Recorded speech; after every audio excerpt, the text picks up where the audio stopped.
Hairang Leirang Channel na mayamgidamakta pujarakliba phungawari lamkoiba. Thaina mamangaygi warini laibak amada yamna singba mathawna laiba ningthau ama palami. Mahak pukchel yamna chaurami. Praja khudingmaksu luna chana mahakna taubirami. Ningthau asigi laibak ngakpagi thawongbu atopa laibak kayagi ningthau kayana kalaklami. Ningthau asigi haisingba mantri ama leirami. Mahakna laibak adugi thawong kayabu ningthaugi ayaba lauduna mantrina thausin kaya panglami.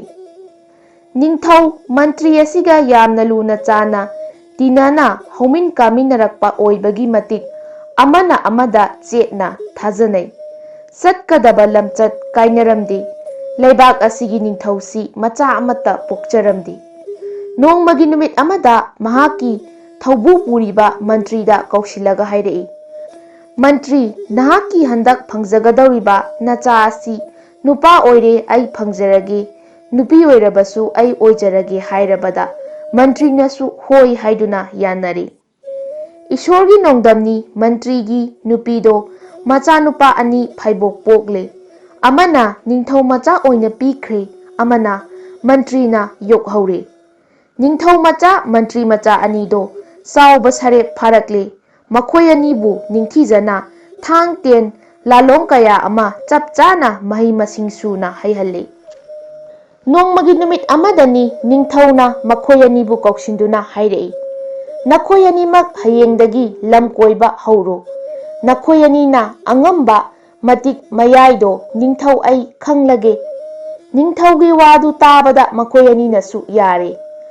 Nong hek nganbaga potyom puduna mapa ningthau mantri anibu khurumlaga lamkoiba thorakle. Makhoigi khuju khulai matik chana hapchinduna mathang umang kaya phauduna ningthau macha mantri machana lakpana ithat ama thengnare. Ithat adugi mapanda makhoi ani pothare. Ngaihak leiringai laibak adugi ningthau amasung maharani amadi mahaki machanupi kumariga loinana ithat aduda laklami. Makhoi anina leiriba mafam adu tamna sangsilakle. Mafam adugi nakalda leiriba luraba pukri amagi mayaida sanagi thambal ama satliba aduda ningthau maharani macha Rajkumarina munna yenglami. Kumarina yamna pamjana sanagi thambal aduda yenglami. Lam koiba lakliba nupa anidusu munna yengduna leirami. Ningthau aduna lamkoiba nupani duda yenglaga hairei. Mahasoi, nakhoi ani asi nasaksu yamna manai. Nakhoibu mafam asida kari tauba laklibano. Nupani duna laibak asigi ningthaurel aikhoi anina laksabadi lamkoiba oina laksabani haiduna khumlai. Ningthau aduna makha tarei. Nakhoi se achamba misu mande aduna nakhoi anigi marakta sanagi thambal asi heklaga katpa hanbaduna aigi ichanupisi thajarage. Sanagi thambal heklo hairami. Makhoi anisu hek ngamba tanaba changyingnaba pambadagi hekjage hoi haiduna yare. Nupa anidugi marakta ningthau macha nupa oibaduna ningthaugi macha nupi adu hena pamlami aduna sungsoi soidana mana phangnanaba wakhal khalaklami. Karigumba marup mantri machana magi thamba asi hekpa hankrabadi kumari asi phanghauraroi. Adunadi mantri macha asi lamthabada hana luraba ising khongnungsida mahak songthankrage haiduna khalakle. Ningthauda aikhoi changyeng nazarage hairami. Ningthau aduna iren khong pukri achauba adugi mapanda chap manana nupa anidu lephallaga swa haina tharami. Nupa anidugi marakta lau thiba ningthau macha nupa dudi chongthadre. Mantri macha chongthaduna iroiduna iyai yaurakpada mathakta leihauba nupa duna lirung paiduna tenga thongduna isingi iyaida thambal heknaba thawangliba mantri macha tamna kaplakle. Tien aduna mantri macha da pandaduna ising manungda leiba ngada oina yungle. Mantri machana thambal adu hekre. Madu urabada ningthau machana isingda chongthaduna mahakki marup oiriba mantri machana hekliba thambal adu munabagi thawong ama taurakle. Mantri machana thambal lotna ising manungda purakpadu ningthau machana namduna lona munkre.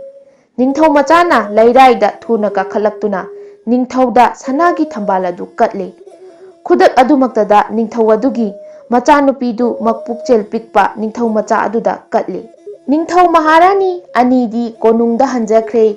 Ningthau macha kumari adu phanglabada makhoi hum punna makha taba oina lam koiba lakle. Mantri machadi khara adum thaplapna mataw ningthau machagi tung inari.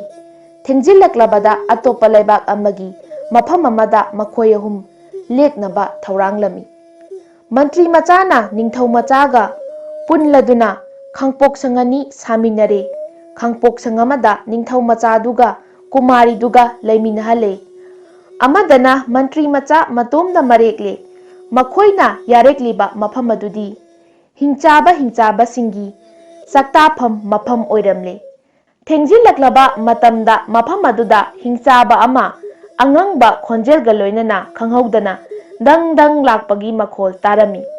Hingchaba duna ahanba oina ningthau machaga kumariga lairiba adumaktada hochillaklami.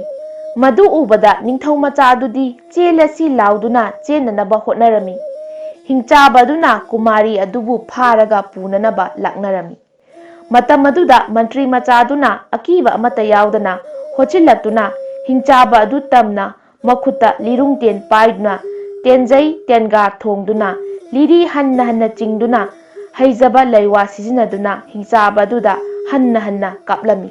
Tena hanna palaba hingsabadu kumaridu thadoklamlaga mathwai hingnaba kanna law khongduna chenkre. Matamduda pangdraba mapukchel pikpa ningthau machadudi leiramdre. Rajkumariduna chensillaktuna mantri machaduda mabu lausinbinaba haijaki.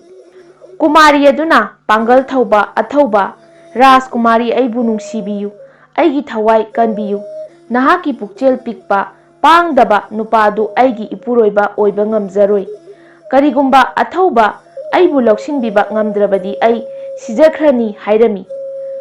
Mantri machagi mafamdagi paukuma mata phangdrabada kumariduna ai ithanta sijakhrage haiduna lok amada chongthanaba thaurang taurami. Mantri macha aduna khamduna kumarina ningjaba adu thunghale. Ningthau machadudi magi nupi amadi mamanabadu sikhrabra sidrabra khangdana hanna yenglamdana maramdam leibak yaurakle.